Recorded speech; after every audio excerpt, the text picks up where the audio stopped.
Late November, it's cold. What's still growing in the garden? Hey, this is Fun Farmer Dr. P. I had a long past couple weeks. I was in a seminar for the last 4 days, like 8 hours at a time on Zoom. I mean, that takes more out of you than sometimes being in the office, for sure.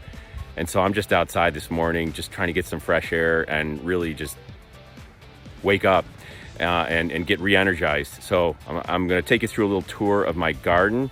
Just because I live in Syracuse, New York, upstate New York, Skaneateles, New York is actually where I live. Just because I live there doesn't mean the garden doesn't stop. So I'm going to take you on a little tour of what's still growing, what you can still keep growing through most of the winter and even throughout the entire winter. So you still have stuff you can actually harvest from your garden outside. When you're planning for next year, plant this stuff. You'll see. Okay, it's a beautiful sunny day. It's about in the 40s. This time of year always makes me a little bit sad, but actually I was coming into the garden and I'm like, holy cow, I haven't been in here in a while. We still are getting cauliflower. These cauliflower and broccoli love cold weather, and cabbage for that matter. They can still do well. Even you'll see snow and we'll still be getting broccoli and sometimes cauliflower and definitely Brussels sprouts. So I would say leave them. Don't, leave them. You can still get some of that over the course of the winter unless it gets really, really cold. These are these are Brussels sprouts right here. And these I pick on Thanksgiving Day, which is only less than a week away. So I will be picking all these literally that day and then making them up. I did a video on it last year, and maybe I'll do another one. But bottom line, your Brussels sprouts, your cabbage, your broccoli, your cauliflower, you can still get well into the winter, into the cold. They love the cold, and actually it tastes better when it's cold. I don't know exactly what happens. I think I'll have to look that up and put that in the description. I think it breaks down some of the sugars and makes it taste better, but I will check on that.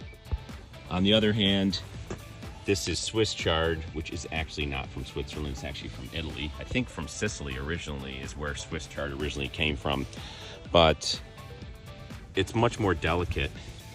And even though it's been cold and we've gotten frosts, it's still growing, but this will die out and not make it through the winter. But literally last week we harvested some and ate it with white beans, greens and beans. It was very, very good with my bolognese sauce. These are actually green onions that I've let go too long. All the other green onions I had picked, and these, let's see, they can come back. And what I'm going to do with these is I'm going to let them get huge, and then I'll harvest them like a regular onion. And these, same thing, these things will grow in the cold weather, no problemo. And look, there's a little random, actually that's a beet, believe it or not. So that's a beet that's a beet right here that I can still harvest at some point.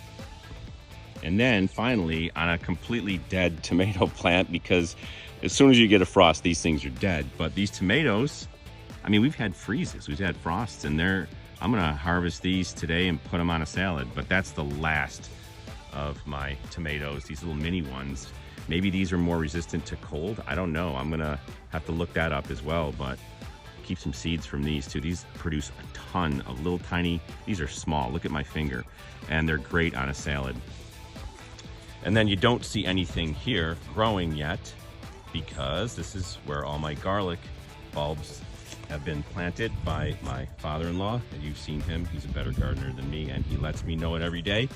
But this is the garlic that will come up. And there's Tank. Now I'm up at my father-in-law's garden. This is his form of Swiss chard.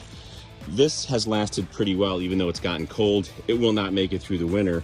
But you can see, here it is, late November, up near Syracuse, New York, in Skaneateles, and there's still a ton of greens you can eat. And then these always will grow. You can grow these throughout the entire winter. They'll make it all the way through. These are collard greens. Look at these things. These are amazing. You chop them up. You can make them in stews. You can make them plain. You can make soup with them. Really, really, really versatile and really, really good for you. This stuff, we got enough to last us through the winter for sure, of greens. So you don't have to have salad. You can grow stuff outside, even up in the bitter cold Northeast. I was looking for some kale. He doesn't have any more kale, but kale also does very well.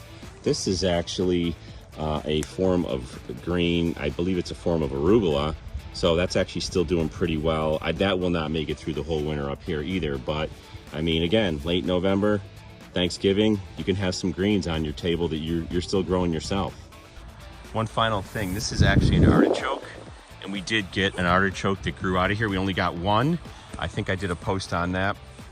This thing's still alive, and it actually grew through last winter. Up in California and places where these grow, they'll last 3 years, 4 years, and they'll keep coming back. They don't come back forever.